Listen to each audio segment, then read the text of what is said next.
नमस्कार प्रिय मकर राशि वाले, गुरु राशि परिवर्तन के इस विशेष कार्यक्रम में आप सभी का स्वागत करता हूं और मैं हूं एस्ट्रोलॉजर डॉक्टर रवि गुप्ता।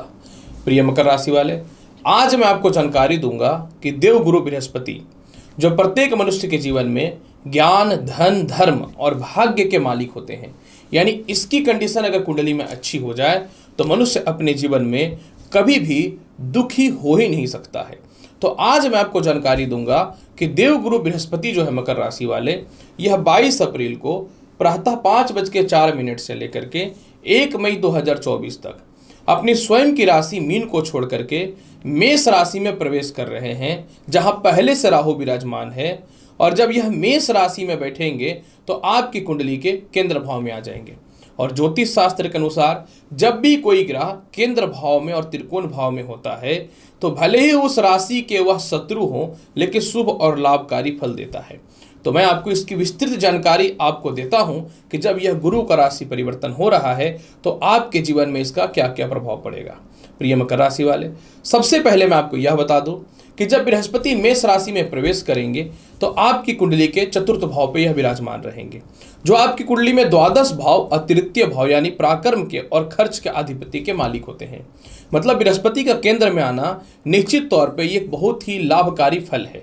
लेकिन एक समस्या यहाँ पे ये है कि राहु जो है वह भी 4th हाउस में मेष राशि में विराजमान है और बृहस्पति और राहु की युति से बन जाएगा गुरु चंडाल योग। लेकिन गुरु चंडाल योग में किसी भी सिचुएशन पे आप लोगों को डरने की आवश्यकता नहीं है, क्योंकि बृहस्पति जो है यह तो मई 2024 तक रहेगा मेष राशि में, लेकिन राहु जो है ये नवंबर 2023 तक ही मेष राशि में रहेगा और यह वक्री अवस्था में चला जाएगा मीन राशि में। इसीलिए जब राहु हमेशा पीछे चलते हैं तो इनकी डिग्री अब जो है पौड़ अवस्था से बाल अवस्था की ओर जा रही है। मतलब राहु बहुत ही कमजोर अवस्था में है। अब बृहस्पति 1 डिग्री से अपने युवा अवस्था की ओर प्रवेश कर रहे हैं। मतलब बृहस्पति और राहु की युति में निश्चित तौर पे गुरु चंडाल योग है, लेकिन कहीं से भी घबराने की बात नहीं है। हालांकि देखिए, मैं आपके मन में कोई भ्रम नहीं पैदा करना चाहता। जब भी बृहस्पति या राहु की युति होती है तो मनुष्य को ऐसे भी किसी भी हाल में ज़्यादा चिंता नहीं करना चाहिए, दूसरों के भ्रम के जाल में नहीं फंसना चाहिए, भ्रष्ट रास्तों पे जाने से बचना चाहिए, अपने चरित्र को हमेशा संभाल के रखना चाहिए, अपने पिता, अपने सीनियर अधिकारी और व्यापार के बड़े बड़े कस्टमर से बचना चाहिए और किसी के दूसरों के चक्कर में केस मुकदमा का भी कोई जिम्मेवारी नहीं लेना चाहिए। इस मामले में आप ध्यान दीजिएगा, क्योंकि चंडाल तो चंडाली है, वह कभी शुभ बन कैसे सकता है, तो ये चीज़ों का ध्यान दीजिएगा। अब यहाँ पे एक बहुत ही लाभकारी बात भी हो गई। जहां बृहस्पति बैठ रहा है वहां राहु बैठा हुआ है। राहु की भी पंचम, सप्तम और नवम दृष्टि होती है और बृहस्पति की भी पंचम, सप्तम और नवम दृष्टि होती है। मतलब राहु की दृष्टि क्रूर और जो है पापी होती है। अर्थात जहां जहां राहु देख करके आपको बर्बाद कर रहा था, अब वहां बृहस्पति दृष्टि डाल के उसके फल को ठीक कर देंगे। यानी सबसे पहले जब बृहस्पति आपकी कुंडली के चतुर्थ भाव पे विराजमान होंगे तो सर्वाधिक फल आपको क्या मिलेगा। आपके जीवन में जो खानदानी संपत्ति या प्रॉपर्टी का विवाद हो रहा था उसको यह ठीक करना चालू कर देगा। आप अपने माता और पिता से ना चाह करके भी दूर हो गए, अपमानता का सामना करना पड़ा, आप ही के माता पिता आपके दुश्मन बन बैठे, इससे आपको यह बचाना चालू कर देगा। खानदानी प्रॉपर्टी में लीगली तौर पे आपका हिस्सा है लेकिन आप उसको प्राप्त नहीं कर पा रहे थे, उससे आपको प्राप्त होनी चालू हो जाएगी। आपको कोई ऐसा घर या संपत्ति जो आधे बन करके रुके पड़े हुए थे, जो पूर्ण नहीं हो पा रहा था, उसमें लाभ की संभावनाएं मिलनी चालू हो जाएंगी। इसके अलावा आपके जो पुराने स्टाफ्स थे वो आपको छोड़ के चले गए थे, या परिवार के ही लोग जो आपके हितैषी थे पहले लेकिन आज आपको बर्बाद करने पे तुले हुए हैं, उन लोगों से तालमेल होना ठीक हो जाएगा जो 1.5 साल से बहुत खराब चल रहा था। इसके अलावा सबसे महत्वपूर्ण बात, जो ससुराल पक्ष से कंटिन्यू जबरदस्त मतभेद चल रहा था, खानदानी संपत्ति से रिलेटेड केस मुकदमा जो चल रहा था, उसमें कुछ न तो कुछ बेहतर निपटारा होना भी चालू हो जाएगा। चतुर्थ भाव में जैसे ही बृहस्पति आएंगे, आपकी माता का स्वास्थ्य में जो खराबी चल रहा था यह सुधार होना चालू हो जाएगा। माता से धन की प्राप्ति होनी चालू हो जाएगी। पिता आपको देखना पसंद नहीं करते थे, या कभी कभी पिता से मतभेद होता था, या पिता आपके रणनीति या आपके क्रियाकलाप में सपोर्ट नहीं करते थे, जो आपका बेसिक तौर पर सही कर्म क्षेत्र है, यानी उनसे जो तालमेल खराब चल रही थी उसमें सुधार होना चालू हो जाएगा।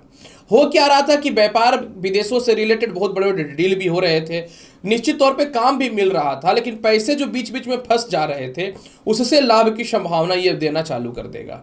इसके अलावा जो बहुत ज़्यादा हैवी अमाउंट में कर्ज हो गया, क्योंकि कर्ज तो राहु आपको दिलाते चला गया, लेकिन लाइबिलिटी इतनी बढ़ गई कि उसको खत्म करने के लिए कोई चारा नहीं निकल पा रहा था। अब जैसे ही बृहस्पति चतुर्थ भाव में आएंगे मकर राशि वाले, कर्ज की मुक्ति के अलावा विदेशों से एक्सपोर्ट इंपोर्ट के अलावा विदेश जाने की संभावनाओं में भी 100 गुनी वृद्धि होनी चालू हो जाएंगी।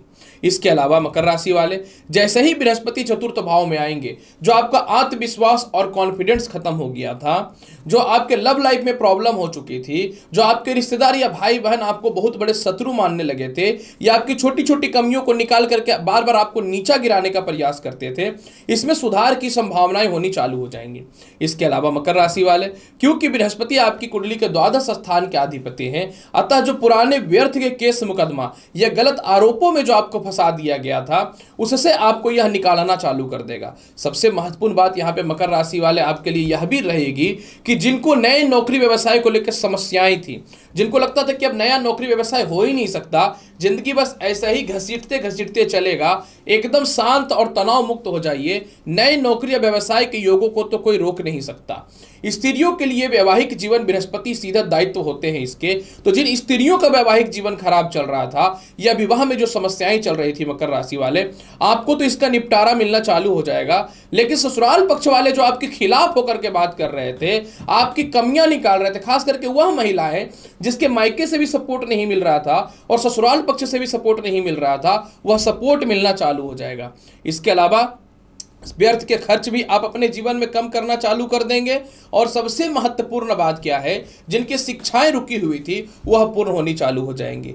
जो अपने सेकंड संतान के स्वास्थ्य को लेकर के या उसके भविष्य को लेकर के जो जीवन में परेशानियां चल रही थी मकर राशि वाले, इससे तो निपटारा होना चालू हो ही जाएगा।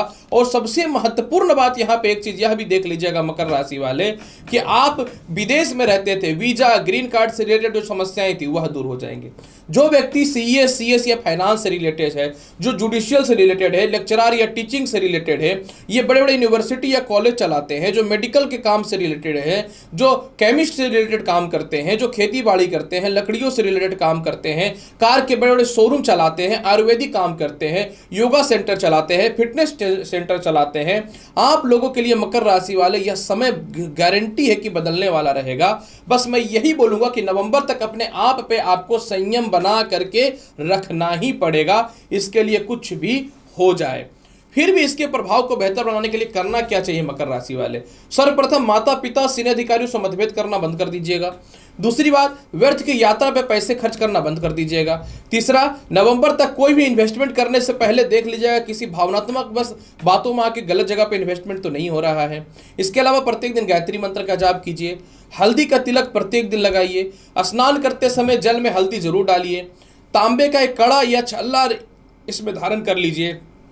इसके अलावा प्रत्येक गुरुवार के दिन लक्ष्मी नारायण मंदिर में केला या लड्डू अवश्य चढ़ाइए और देखिए कि जीवन में सफलता के रास्ते इस प्रकार से खुलेंगे जितना आपने अपनी जिंदगी में एक्सपेक्ट भी नहीं किया था। तो प्रिय मकर राशि वाले, आज मैंने आपको जानकारी दे दिया कि बृहस्पति का जो राशि परिवर्तन हो रहा है इसके जीवन में आपका क्या प्रभाव पड़ेगा। उम्मीद करता हूं कि जानकारी जो बताया है मैंने, आप इससे पूर्ण रूपेण संतुष्ट होंगे। तो अगर आप चैनल पर नए हैं तो लाइक करिए, शेयर करिए, सब्सक्राइब करिए। मैं हूं एस्ट्रोलॉजर डॉक्टर रवि गुप्ता। मिलता हूं अगली वीडियो में और महत्वपूर्ण और ज्ञानवर्धक जानकारी के साथ। तब तक के लिए नमस्कार, अच्छे से रहिए, धन्यवाद।